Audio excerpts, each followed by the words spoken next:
Varig traz para o Brasil o mais rápido jato comercial da atualidade. Convair 990A, voando a 1.060 km horários. Convair 990A, o mais veloz dos jatos, pousando em Congonhas, utilizando apenas meia pista. Convair 990A, já à sua disposição, ligando Rio, São Paulo, Montevidéu e Buenos Aires com voos diários. Convair 990A. O Convair 990 chegou na Varig em 1963, eu tinha lá meus 17 anos, já voava planador em Osório, iniciando aí minhas atividades de aviação. E o que eu sei desse avião, dessa fase, foram histórias que meu pai contava, ele era o diretor de operações nessa época, e que o Convair 990 era uma herança da Real. A Varig tinha comprado a Real e com isso vinha o Eletra e o Convair também. O Eletra foi absorvido tranquilamente pela Varig, um sucesso aí na empresa durante anos. Mas o Coronado não era bem-vindo. Era uma diversificação de frota, a Varig já tinha o Boeing 707, tinha investido nele, ia continuar o desenvolvimento da aviação a jato em linhas internacionais com esse avião. Tinha o Caravelle também, então não pretendia diversificar mais. Então ela não aceitou esse avião, mas a coisa foi parar na justiça. Houve uma batalha judicial longa para a Varig tentando rescindir o contrato com a Convair. Numa dessas fases da batalha judicial, a Varig alegou que ela precisava de um avião que pousasse em Congonhas, com a certeza de que esse avião não operaria lá. Mas a Convair topou a parada, trouxe um avião para o Brasil, no caminho já pousando em Cidade do México e Bogotá, já para mostrar que operava em aeroportos mais elevados, que a Varig também precisava, e veio para Congonhas. Lembro do meu pai contar, porque ele estava nesse avião, no primeiro pouso em Congonhas, estava no cockpit com o Rubem Berta, inclusive, e que ele ficou mais tranquilo quando viu que tinha um vento bem camarada aí de proa na pista 16. Mas ficou surpreso quando o piloto pediu para operar na 34. Meu pai alertou, o vento está de cauda, essa pista é downhill, lomba abaixo, e o piloto disse: é isso que eu quero. E partiu para o pouso. Meu pai conta que foi um pouso técnico, usando todos os recursos ao máximo de desaceleração. Esse avião tinha freio na roda do nariz, coisa que eu fui voar depois do 727, que também tinha. E parou em torno de 70% do comprimento da pista.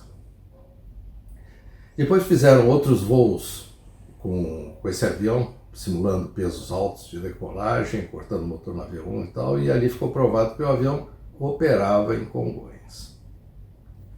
Mas, sabiamente, a diretoria da Varig alegava que operava com pilotos de prova e em voos esporádicos, bem diferente do que voos rotineiros com pilotos que não eram pilotos de prova e ainda por cima estavam se familiarizando com o avião. Ela cancelou após alguns voos, cancelou a operação em Congonhas. Uma medida sensata da Varig, como sempre, colocando segurança de voo acima de tudo.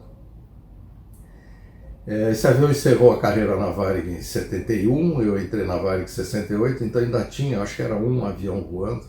E uma vez eu tive a sorte de vir de tripulante extra no cockpit dele de Porto Alegre para o Galeão.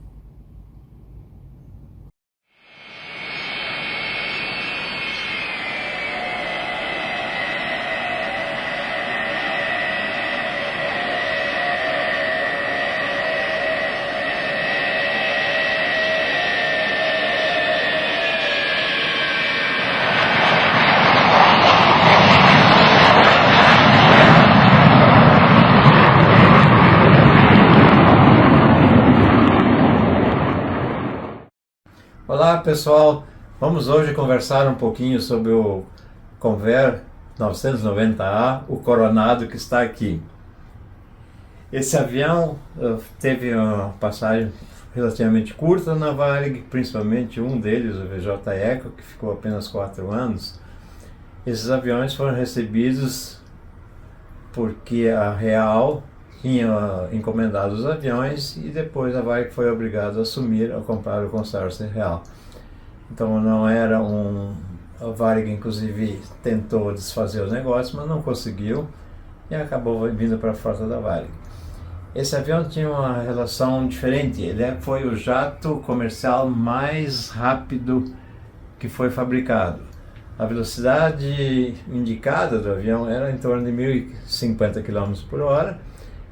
Então o que isso acontecia? Os voos e nós, principalmente os tripulantes, que ganhávamos nosso salário calculado em horas de voo, nós não gostávamos muito de voar esse avião porque diminuía as horas de voo. Em voos para a Europa, a gente ida e volta perdia umas 2 horas de voo. Para o passageiro, era uma espécie assim, de amor e ódio, ou ódio e amor. O voo realmente se tornava mais curto, principalmente para os Estados Unidos, para o México, não tinha maiores problemas, mas para a Europa, frequentemente esse avião tinha que fazer um pouso técnico para reabastecimento. Então com isso nós conhecemos Las Palmas, Tenerife, Faro e outras escalas pelo caminho. E resultado, o voo demorava mais do que um jato convencional, que era o 707 que voava. Mas enfim, sempre foi um avião muito legal para a gente voar, para trabalhar. Ele tinha 121 assentos, invariavelmente lotados os voos, e na configuração 2, 3 poltronas, né, 2, 3 poltronas, e com serviço de bordo idêntico que era a Varig como em todos os jatos. Nós voávamos principalmente com esse avião na rota de Miami, era Rio, Caracas, Miami, e Rio, Lima, Bogotá, às vezes Panamá, México e Los Angeles.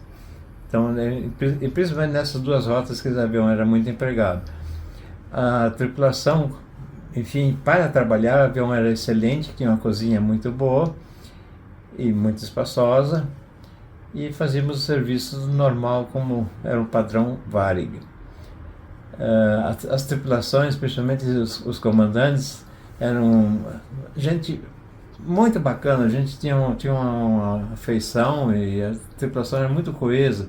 Aí eu cito assim o Matzenbacher, o Ayub, o Najib Ayub, o Carta, o Costa, que teve os 2 incidentes com esse avião no mesmo ano.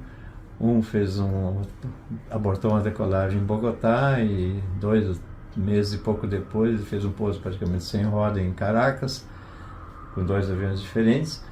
Mas então ele mesmo se autodeterminava o quebrador de Coronado. Mas as tripulações eram muito coesas, muito bacanas, e a gente gostava muito de voar o avião porque realmente tinha bastante recurso e era bom. E o passageiro também gostava, exatamente como eu expliquei, né?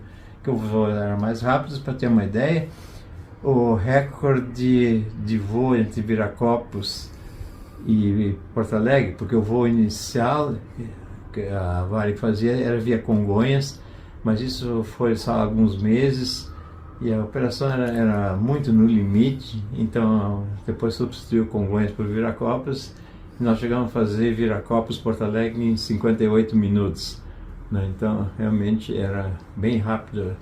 Mas era uma aviação muito bacana, mas os aviões também, o VJ Eco saiu cedo da frota, chegou em 63, saiu em 67, e os outros 2 saíram em 71.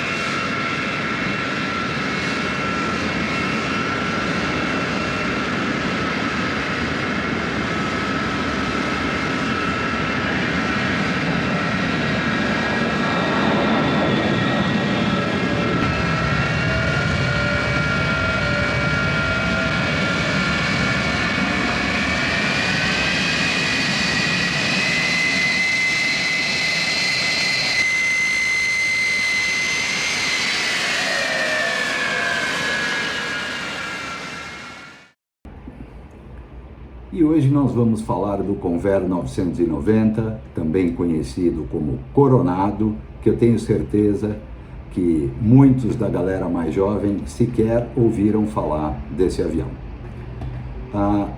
No final da primeira metade dos anos 50, foram anunciados os primeiros jatos comerciais da indústria americana. O primeiro deles foi o Boeing 707, seguido pelo DC-8, que todo mundo conhece, todo mundo viu esses aviões maravilhosos voando em tudo quanto é canto do mundo. E um pouquinho depois, a Convair lançou o seu quadrijato, que foi o Convair 880. O 880 foi o último deles a ficar pronto e ele fez o seu primeiro voo apenas em 1959, o voo do primeiro protótipo, ano em que tanto o DC-8 como o 707 já estavam voando comercialmente.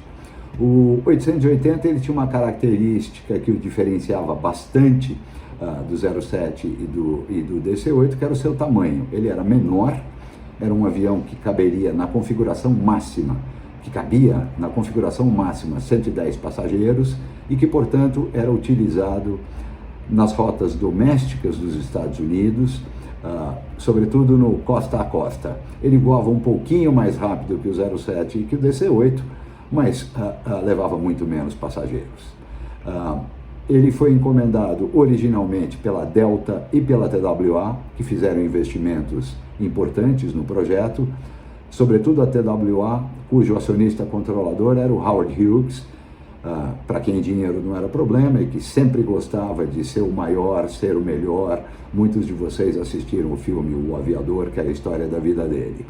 Muito bem, o avião ficou pronto, as entregas começaram a acontecer logo depois desse primeiro voo de 1959, a certificação foi rápida, mas foram fabricados apenas 65 aviões, a maioria deles ficou entre Delta e TWA, algumas exportações, e a linha de produção foi encerrada 3 anos depois.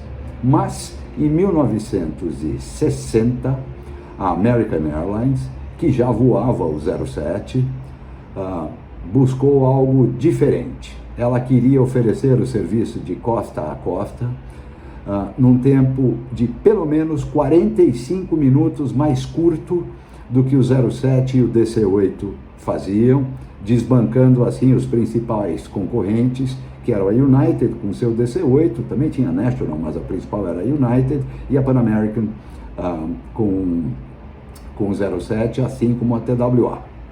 Muito bem, a partir do 880, a Convair desenvolveu um avião maior, com motores turbofan, foi o primeiro deles com turbofan, porque o 880 era turbojato, assim como a primeira geração do 07 e do DC-8. Esse avião era maior, ia carregar mais passageiros, mas mesmo assim a capacidade de passageiros ficou limitada, dependendo da configuração, a 130 passageiros e, portanto, menos passageiros do que o 07 e o DC-8. O avião, de fato, voava mais rápido, ele cruzava a 1.060 km por hora. Quando ele foi lançado, ele recebeu o nome de Convair 600. Por que 600, se o anterior era 880? Porque ele voaria a 600 milhas por hora.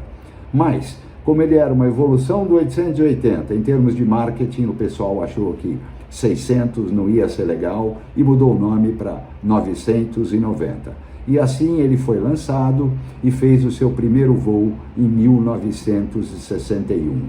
No caso desse avião, o fracasso foi ainda maior, por carregar menos combustível, menos passageiros, consumir muito mais combustível.